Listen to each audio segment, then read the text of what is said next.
Console finally got another DLC for Crusader Kings 3. This time round, it is another flavor pack, but you know what? I'm all for it. The more DLC, the more content we get for console, the more I enjoy this game. So I'm really glad to see another one has launched. This time round, it is the Legacy of Persia that we managed to get. Now, it's really good because whenever they do one of these things, you always get a free update and you get the DLC. So you can choose not to get the DLC and you still get a free update, and that does come with a load of extra things, which I really like.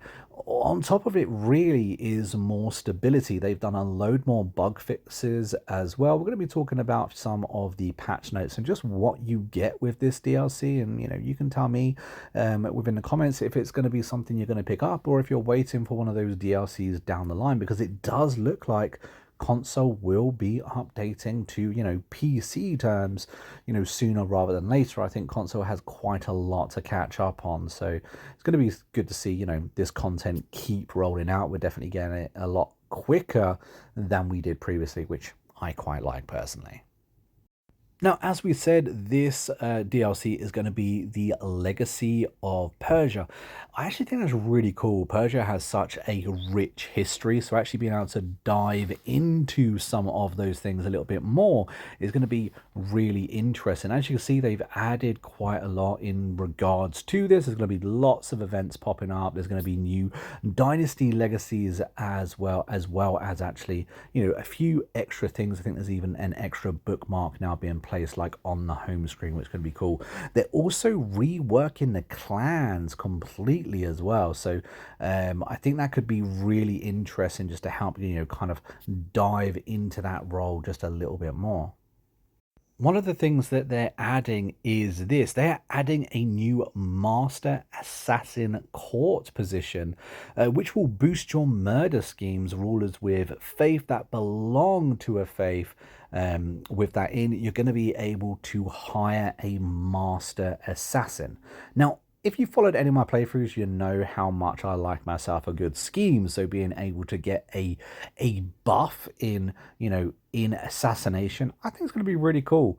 I kind of hoped that you'd go down that role myself. I kind of would like to be a master assassin and take on that role, take on that title. But hey, if it's just being able to employ someone as a master assassin, I'm pretty down for that. Does that mean that that person's going to be at risk of being discovered and killed if they are discovered? I don't know. That's going to be interesting to see just how that plays out and how much of a boost that's going to give you in your hostile schemes.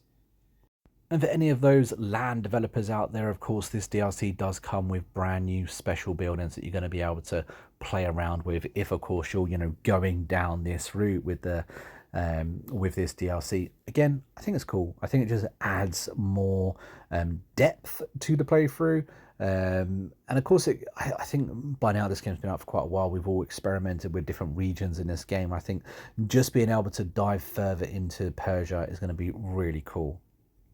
Now, like I said earlier, if you don't want to go ahead and buy this DLC, or perhaps you don't have, it included with whatever expansion you've already brought, this does come with free features as well. Like I said, they did add a brand new bookmark to 867, and they have reworked clans quite significantly. I think it's going to be interesting to see just how much that clan rework has done.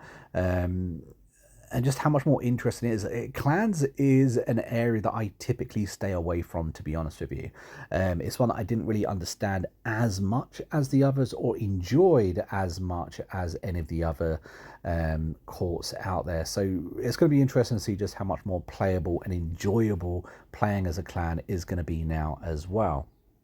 I did see that they're adding like a unity bonus, which is unique for clans. Like the ruling house of that clan has kind of like a unity meter, and depending on what the unity of that clan is, it depends how stable that clan is.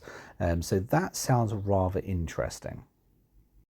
They've also brought in a few balance changes. I think that's always a good thing whenever it comes to, new updates and stuff like that, just for them to try and fix a few of the things you know, that were previously a little bit wonky in the game before.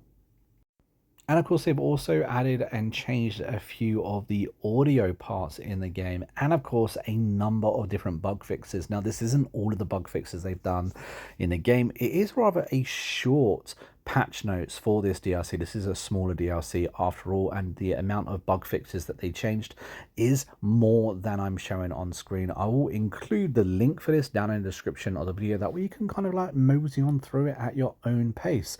But guys, that's everything I've got for you. Let me know what you think about this DLC in the comments, and I'll see you in the next video real soon.